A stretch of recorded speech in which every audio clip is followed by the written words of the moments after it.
Hi everyone, Amanda Jane here, and in today's video I'm going to cover some of the common mistakes that beginner crocheters make when starting out with a new project when they've just begun to learn how to crochet.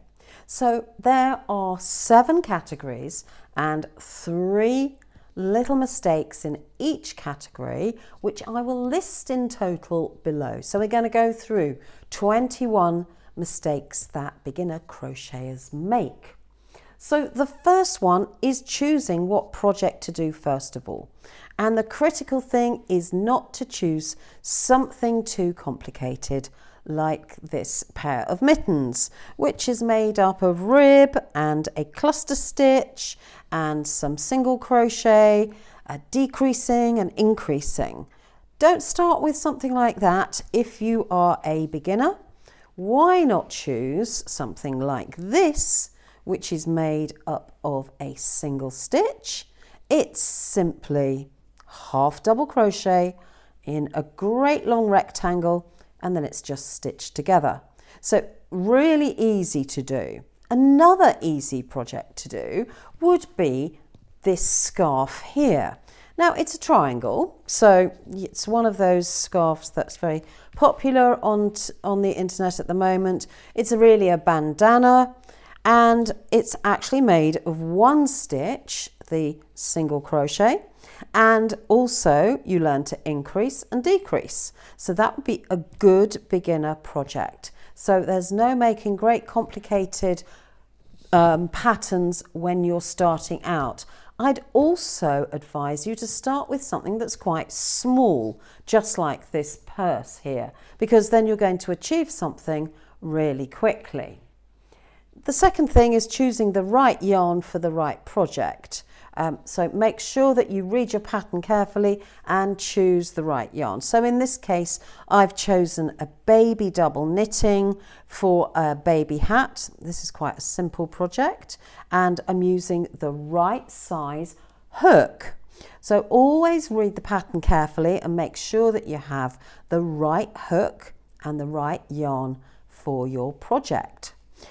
As you become more experienced, so you'll be able to mix and match that.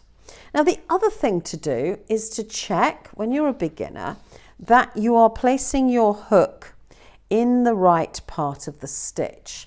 And I'm just going to demonstrate this with some work I'm doing at the moment, which is part of a t-shirt.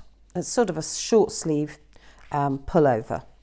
So when it comes to making a stitch in crochet, you've got really 3 options. If you look at the stitch here, and we're going to work into this stitch here, we could go into the front loop of this V, we could go into the back loop, or we can go into the whole thing. Now, in the main, unless the pattern says otherwise, you need to make sure you go through the whole stitch. So that's really important. Now, this pattern requires me to do a single crochet and then a chain. So I've got to make sure that I go into the whole stitch just here, like so. I'm not going into the front loop, and I'm not going into the back loop unless the pattern says otherwise. So that's really important to make sure you understand exactly where your hook should be placed. Now the other thing is making sure that you don't miss a stitch by mistake. So going into the wrong stitch. So it's not only the wrong part of the stitch, but it's also going into the wrong stitch. So that would be the wrong stitch because that's supposed to be a chain space. So check carefully exactly where that needs to go. Now that particularly happens at the beginning of a row, and I'll explain that further with this piece of work. This was an example of mesh stitch. I might come back to this point, but I'm going to reinforce it. So, for example, if you're doing a row of, say, single crochet, you want to make sure that you're going into the stitch right next to your turning chain. Not this one, this one. So that's what I mean about going into the wrong stitch. It's particularly at the beginning and the end of rows, because this is how you keep your work straight. So make sure when you're doing the beginning of a row, you're going into really the first stitch that you can see. So you've finished your row here, you've done one turning chain, you've turned your work, and then you're doing your first single crochet in that very first stitch. Always check what the pattern says, but in the main, for single crochet, you are going to go into this stitch here at the beginning of every row. If you forget, take a photograph of it with, just like that, take a photograph of your work like that as a reminder. So that's very important. So, confusing stitch tops.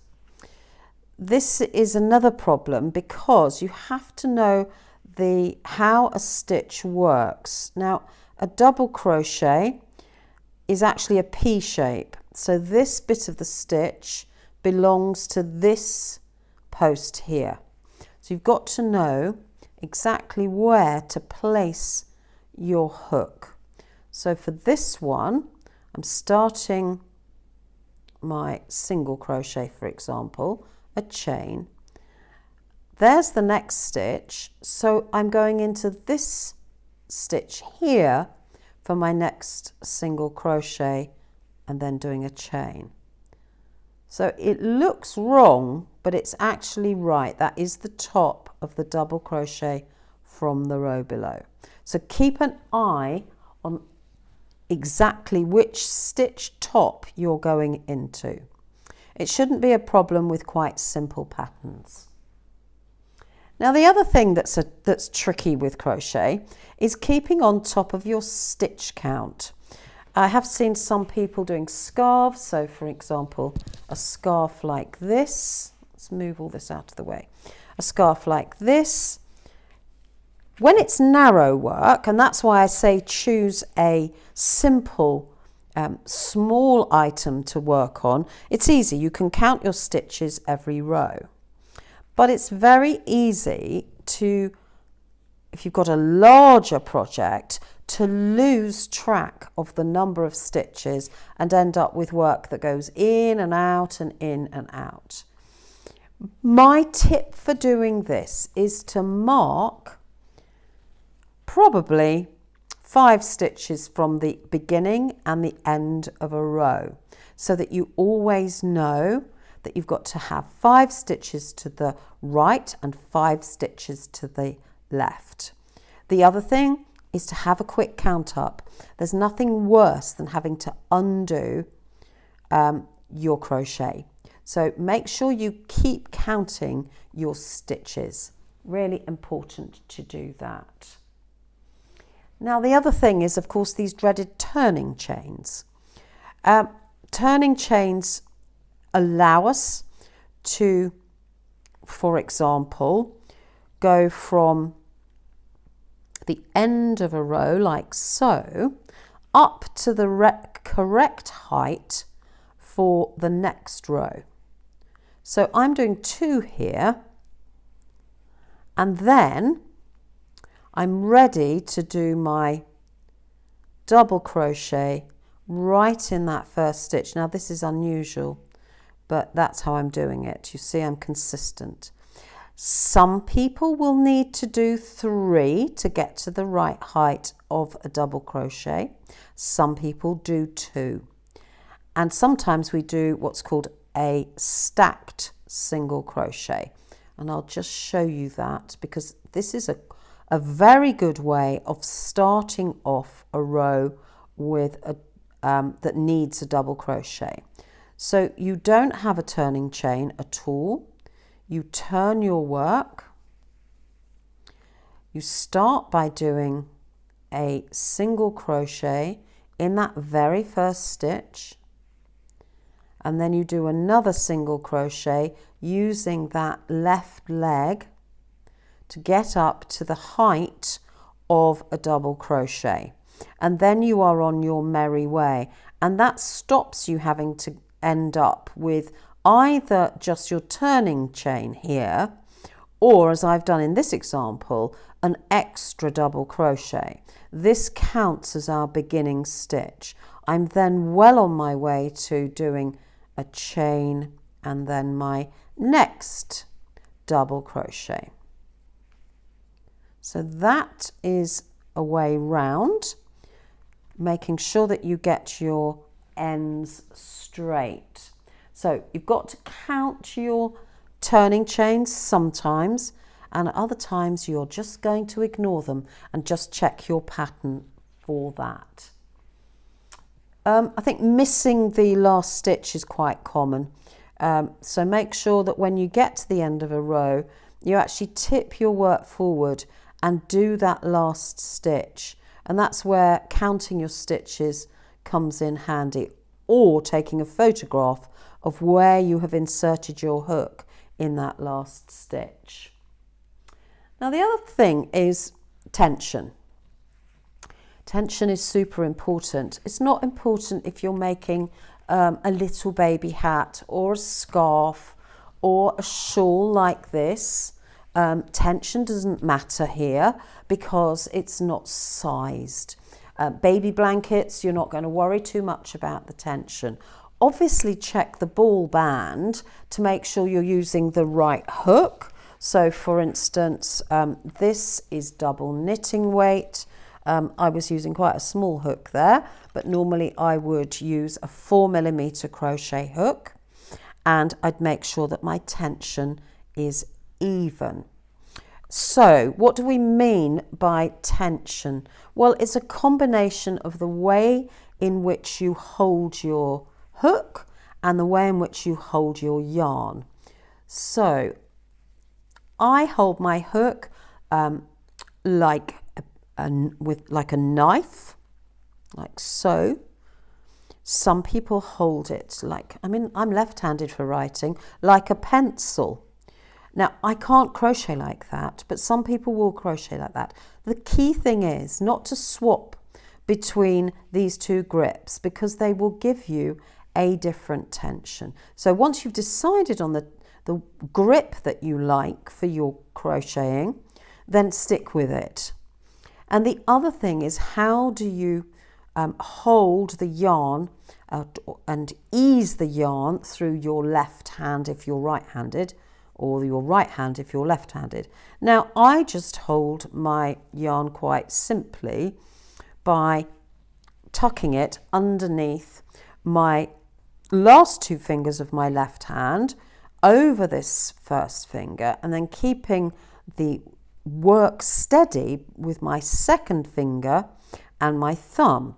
Now, other people will wrap the yarn through there and do all sorts of things. Now, it's whatever works for you.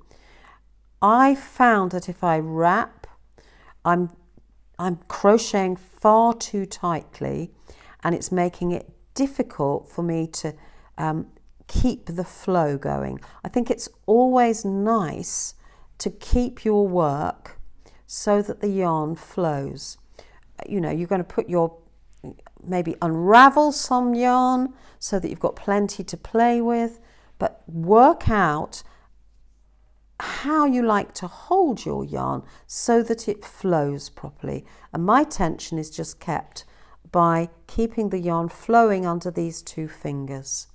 And I do the same thing every single time. Now I'm just going to make up some stitches here. So I'm letting the yarn flow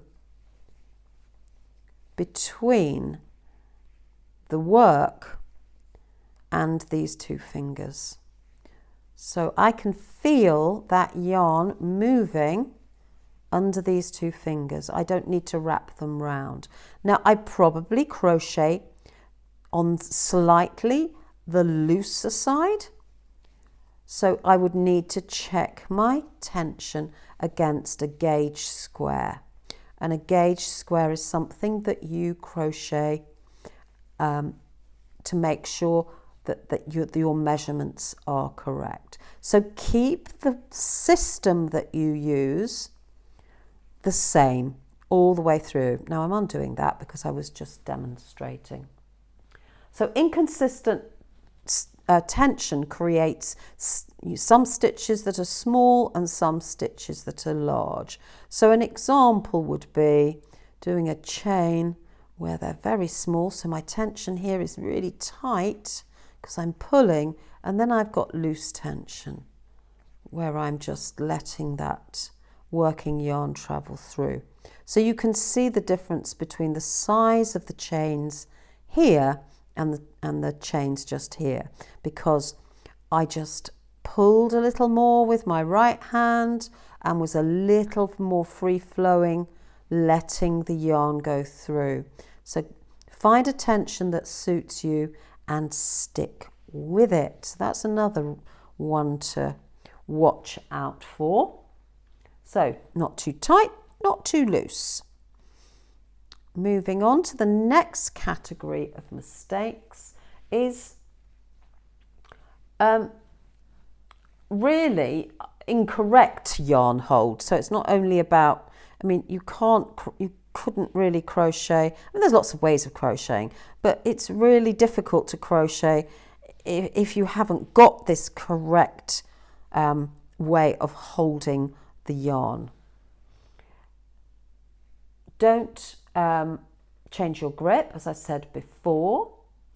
And also the other thing is to make sure that when you're getting to the end of a row, I'm just going to finish this one off again. So making sure I go into the right stitch, that I always turn my work in the same direction. So I turn from right to left, and I'm just consistent with that. So that's really important. Another problem is that in the UK, we have one set of abbreviations for stitches, and in the US and the rest of the world, they have another set of abbreviations or names for stitches. So in the UK, this is a double crochet, but this is a single crochet in the US. So somewhere on your pattern, you should see written in UK terms, written in US terms. Always check. If there are no single crochets, it's likely to be that is a US terms, because there's no single crochet in the UK. We have slip stitches, we have doubles, and we have trebles. But I always use US terms because that seems to be the majority of people. So a US double crochet is a UK treble crochet. So just make sure that you understand what you're reading, that you've looked and checked. Because boy, is that annoying if you've got a long way through a project and you found out that you're using the wrong set of terms. Really important also, as I said before, is to read your pattern through before you start. So, you know, don't think you're saving time by not reading the pattern through. It's a really good idea to read it through. Make sure you understand any special stitches as well. For example, have I got an example here? Yeah, this is a twisted stitch. So it goes, you do the one in front and then you do the one behind. You need to know how to create that twisted stitch before you start the project, so that, you know, and maybe you work up a little sample or a little gauge swatch. The other thing is pattern repeats. So a pattern repeat is where you see lots of instructions in brackets, and you're going to maybe get confused by what goes in the brackets. So for example here, I'll just do the first stitch. So we've got a double crochet, US terms, and then a chain. So that is the pattern repeat, a double crochet and a chain. So that would go straight in brackets in your instructions, but sometimes we'll have a whole string of instructions in brackets. Please make sure that you've read that through first before you start. It's easy when you've just got 2 stitches in brackets, that's fine. But when you've got 5 or 6, then you've got to understand that pattern repeat. So I've said skipping pattern notes, read those, and also making sure that you've got the pattern repeats understood. The next thing is, and so we're in the final section, is when you're finishing off. Now I've recently finished this cardigan for my daughter, and the critical thing right at the end is to weave in all your ends backwards and forwards several times. I would suggest you go backwards and forwards 3 times. So if I were finishing this off, I would cut off my, and we'll just do it, I would cut off my work, pull through, and then when you're weaving in, you're going to make sure that you weave in down in between stitches in several directions. Sorry, I was a bit low on the screen there. So you'll go sideways, backwards and forwards, because ends tend to work their way out when you're using a garment in particular, and then you'll find your work tends to become unraveled. And don't skimp on the amount of yarn you leave for weaving in, because it's very irritating if you've only got 2 inches or 3 or 4 centimeters of yarn left over for weaving in. Now I've gone in several directions here, so this is unlikely to work its way loose. I'll then trim this off, and that will be really, really secure. The other thing to remember when finishing off as a beginner is to make sure that your seams are neat. So where is the seam here? So this is a relatively neatly, I don't like stitching together, but this is a relatively neat seam. It's not too bulky. That's the inside. When I turn this cardigan over, sorry, it's rather large, you can see that the seam is very neatly stitched together. Also, what I've done is I have washed this fabric and blocked the whole garment out to the right size, which means letting it dry on a towel or air drying it and making sure that everything is the right size, because you've got a lot of stretch in a crocheted garment and you want it to set to be the right size. So really important to make sure that you block it out. And there's lots of videos about blocking, and blocking is really useful for granny squares because they don't tend to come out exactly square. So that is a summary of all the mistakes that people can make. I've listed them down in the description below. So start with something simple and work up to more complicated things. I mean, this isn't super complicated, but it's a hat with ribbing, increasing and decreasing and stitching together. Or maybe start with something like a corner to corner baby blanket here. So you've got plenty of choice when it comes to simple projects. So I hope you've enjoyed this video. Check back with me soon for more videos, and I look forward to speaking to you very soon. Please press the subscribe button to help spread the word, and give me a thumbs up. So take care. Bye.